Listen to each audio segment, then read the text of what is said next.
दोस्तों नमस्कार। एक बार फिर से स्वागत है आप सभी का जीएस विजन एकेडमी पर। दोस्तों यहाँ पर हम देखेंगे आर्थिक सर्वेक्षण, छत्तीसगढ़ का आर्थिक सर्वेक्षण 2023-24 में जो महत्वपूर्ण एमसीक्यू बनेगा उसे हम देखेंगे। क्या क्या क्वेश्चन आपके एग्जाम में पूछे जा सकते हैं, इस पर्पज़ से हम जो है इस वीडियो को देखेंगे। इससे पहले भाग 1 और भाग 2 निकल चुका है, उसे ज़रूर देखें आप। आज हम एमसीक्यू देखेंगे जिसमें आप अभी तक के जितने भी वीडियो देखे होंगे उससे अलग डिफरेंट मिलेगा आपको।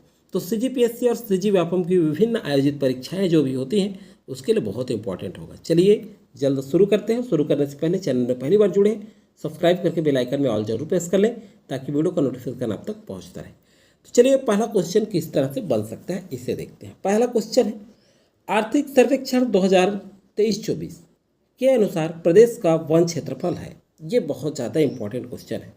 इस तरह से विभिन्न बार आपके व्यापम और पीएससी में क्वेश्चन पूछा जा चुका है। तो देखिए आर्थिक सर्वेक्षण 2023-24 के अनुसार वन का क्षेत्रफल क्या है प्रदेश का। 4 ऑप्शन दिया है। इस चारों ऑप्शन में जो सही आंसर है आपको कमेंट करके कमेंट सेक्शन में जरूर लिखना है। प्रत्येक का आंसर आपको भी जैसे मैं बोलता हूँ उस हिसाब से आपको आंसर आने चाहिए। तो चलिए देखते हैं पहला ऑप्शन क्या है। 45,465 वर्ग किलोमीटर, 55,161 वर्ग किलोमीटर, 59,772 वर्ग किलोमीटर, कोई नहीं। सही आंसर होगा प्रदेश का जो वन क्षेत्रफल है, ये बहुत अच्छे से याद रखिएगा, बहुत इंपॉर्टेंट है। 59,772 वर्ग किलोमीटर है। अब ये 69,772 वर्ग किलोमीटर जो है ये प्रदेश के भौगोलिक क्षेत्रफल का 44.21% है। तो ये भी क्वेश्चन पूछा जाता है और ये भी पूछा जाता है, तो दोनों आपको अच्छे से याद रखना है। वन आवरण की दृष्टि से छत्तीसगढ़ देश में किस स्थान पर है, तो देश में चौथा स्थान पर है। ये तीनों टॉपिक बहुत अच्छे से नोट डाउन करते चले आप, बहुत इंपॉर्टेंट है। ये स्किप नहीं करेंगे, पूरा शुरू से अंत तक देखिएगा क्योंकि ये क्वेश्चन है। अब जो है भाग 1 भाग 2 आर्थिक सर्वेक्षण करने के बाद जो छात्रावास अधीक्षक में मिल जाएगा आपको प्लेलिस्ट में, उसके बाद सीधा सीधा एमसीक्यू अब हम कर रहे हैं। चलिए सेकंड नंबर का क्वेश्चन है, वर्ष 2023-24 अनुसार प्रदेश में कितने शासकीय विश्वविद्यालय संचालित हैं। ऑप्शन है A9, B15, C24, D3। तो देखिए यहाँ पर जो है शासकीय विश्वविद्यालय पूछा जा रहा है, तो प्रदेश में शासकीय विश्वविद्यालय 9 है और निजी विश्वविद्यालय अगर आपसे पूछ ले जाए तो 15 है।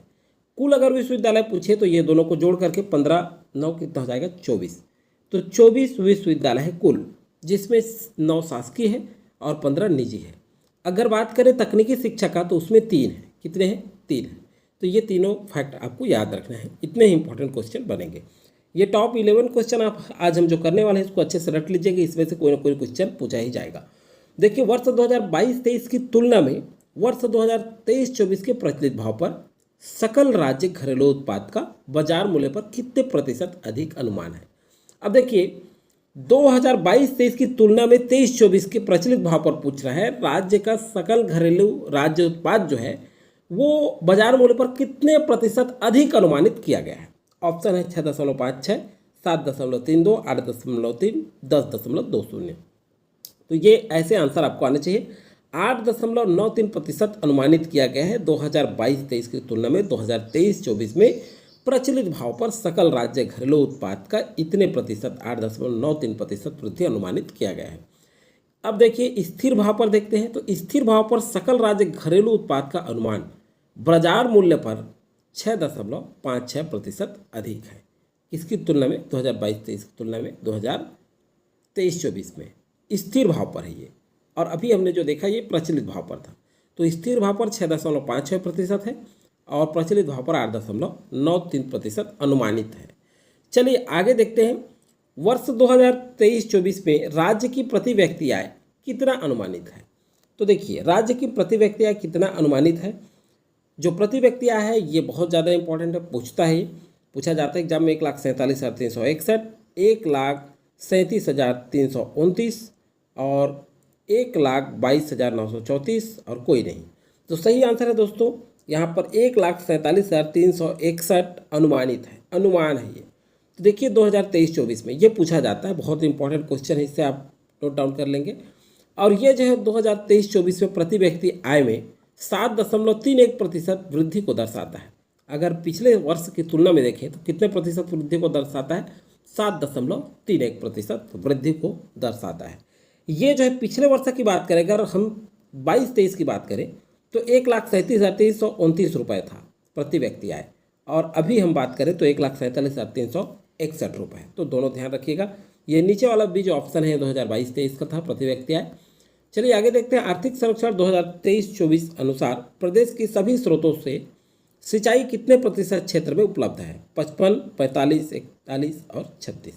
तो सही आंसर है दोस्तों 23-24 के अनुसार अगर हम देखें सभी स्रोतों से कह रहा है, सिंचाई का जो प्रतिशत है हमारे प्रदेश में वो 36% है। कितने प्रतिशत? 36%। अब देखिए क्वेश्चन कैसा पूछा जाता है। क्वेश्चन इसमें यह बनता है कि सर्वाधिक किन क्षेत्रों से सिंचाई किया जाता है, ये पूछा जाता है। तो सर्वाधिक जो है 52% नहर से जलाशय से, और जो है 29% जो सिंचाई है ये नलकूप के अंतर्गत आते हैं। तो सर्वाधिक नहर से किया जाता है, फिर जलाशय, फिर उसके बाद सिंचाई नलकूप हो गया, इससे किया जाता है। तो देखिए ये दिया गया है, इसे आप याद करेंगे क्योंकि ये बहुत इंपॉर्टेंट है, इस तरह से डेटा पूछा जाता है। अगला है वर्ष 2023-24 के अनुसार प्रदेश में जैविक खेती कितने क्षेत्रफल में किया जा रहा है। मैं पहले ही बता चुका हूं कि अलग टाइप का क्वेश्चन आपको देखने को मिलेगा, इसलिए सारे क्वेश्चन जरूर कीजिएगा। अगर आप CGPSC, CGVAPM के विभिन्न आगामी जितने भी परीक्षा हो रहे हैं उन सभी परीक्षा के लिए ये बहुत इंपॉर्टेंट रहेगा।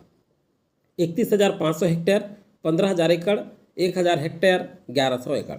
सही आंसर है इसका जैविक खेती जो है इसका जो है 15,000 एकड़ में किया जा रहा है। कितने में किया जा रहा है? 15,000 एकड़ में। तो 6 का बी करेक्ट आंसर होगा। और यहाँ पर जैविक खेती मिशन के अंतर्गत प्रदेश में 15,000 है, 100 हो गया, 15,000 एकड़ क्षेत्रफल में जैविक कृषि की जा रही है। किसके अंतर्गत? जैविक खेती मिशन के अंतर्गत। तो ये याद रखिएगा। चलिए आगे देखते हैं। वर्ष 2023-24 में सकल राज्य घरेलू उत्पाद में कितने प्रतिशत वृद्धि अनुमानित है? तो देखिए कितने प्रतिशत वृद्धि अनुमानित है। वर्ष 2023-24 में राज्य के सकल घरेलू उत्पाद में स्थिर भाव पर पहुंच रहा है, कितने प्रतिशत वृद्धि अनुमानित है? 3.23, 7.13, 31.19। तो देखिए 3.23% सकल राज्य घरेलू उत्पाद में वृद्धि अनुमानित है 2023-24 में देखें तो। अब चलिए देखते हैं 2013 से 2023-24 तक औसत जो वृद्धि है ये 4.90% दर्ज की गई है। 2012-13 से 2023-24 तक औसत वृद्धि अगर देखें, ये बहुत इंपॉर्टेंट है, ये आप नोट डाउन करेंगे।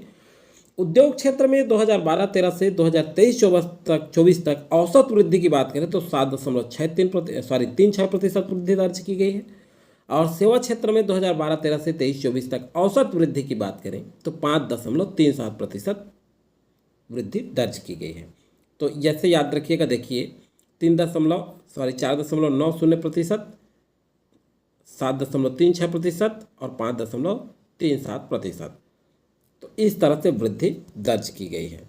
चलिए आगे देखते हैं। जनवरी 2023 की स्थिति में प्रदेश का किस खनिज में उत्पादन सर्वाधिक रहा? तो देखिए लौह अयस्क, कोयला, बॉक्साइट, चूना पत्थर, ऐसे ही क्वेश्चन पूछा गया है, आप पिछला क्वेश्चन पेपर भी देख सकते हैं। तो 2023 की स्थिति में जनवरी पूछ रहा है, जनवरी 2023 तक जो है खनिज उत्पादन में सर्वाधिक कौन सा रहा है? तो कोयला का रहा है। कौन सा रहा है? कोयला। बी यहाँ करेक्ट आंसर होगा। यहाँ देखिए आर्थिक सर्वेक्षण 2023-24 के अनुसार देश में खनिज उत्पादन में छत्तीसगढ़ राज्य के हिस्सा का कोयला का उत्पादन अगर देखें तो 19.76% है।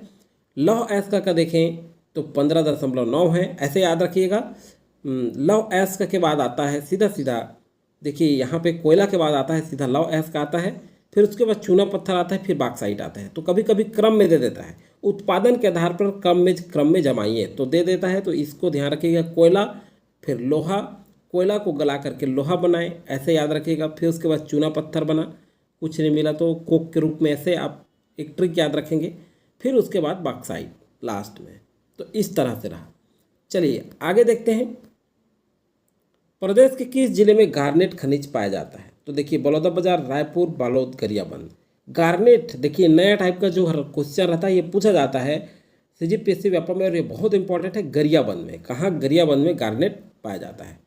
चलिए नेक्स्ट क्वेश्चन है, वर्तमान में प्रदेश में कितनी कृषि उपज मंडियां कार्यरत है? और ये क्वेश्चन पूछा जा चुका है, बहुत इंपॉर्टेंट है। तो ये 69 है, आप सभी जानते हैं कौन सा है ये। इसका आंसर 69 आपको कमेंट करना था, बट मैंने आपको बता दिया। और 121 जो नीचे ऑप्शन दिख रहा है ये उप मंडी है। तो दोनों आप याद रखिएगा। मंडी कितने हैं तो 69 और उप मंडियाँ 121 कार्यरत हैं। चलिए नेक्स्ट क्वेश्चन है, इसको कमेंट सेक्शन में कमेंट करके आंसर बता सकते हैं आप। विश्व पशु संगणना के अनुसार पशुओं की संख्या के अनुसार क्रम होगा। तो देखिए पशुओं की संख्या के अनुसार क्रम क्या होगा। देखिए ऑप्शन है सुकर कुक्कुट बकरी, बकरी कुक्कुट सुकर, कुक्कुट बकरी सुकर, कोई नहीं। सही आंसर होगा दोस्तों यहाँ पर ये देखिए सबसे पहले सबसे ज़्यादा कुक्कुट है, फिर उसके बाद बकरी है, फिर उसके बाद सुकर है। इसका आर्थिक सर्वेक्षण में डेटा भी है, लेकिन मैं डेटा इसलिए आपको नहीं बता रहा हूँ क्योंकि डेटा नहीं पूछा जाता। तो आप इस क्रम को याद रखिएगा, सबसे ज़्यादा कुक्कुट है, फिर बकरी है, फिर सुकर है, और ये क्रम आपका पूछा जा चुका है एग्जाम में। तो बहुत इंपॉर्टेंट 11 क्वेश्चन हमने किया है। इन सारे 11 क्वेश्चन आपको रटे रुटाए होने चाहिए क्योंकि ये कहीं ना कहीं ये एग्जाम में आपके पूछे जाएंगे। तो दोस्तों आज की वीडियो में फिलहाल इतना ही, आगे नेक्स्ट वीडियो छात्रों से शिक्षक पे आपका जारी रहेगा। तो चलिए दोस्तों फिलहाल आज की वीडियो में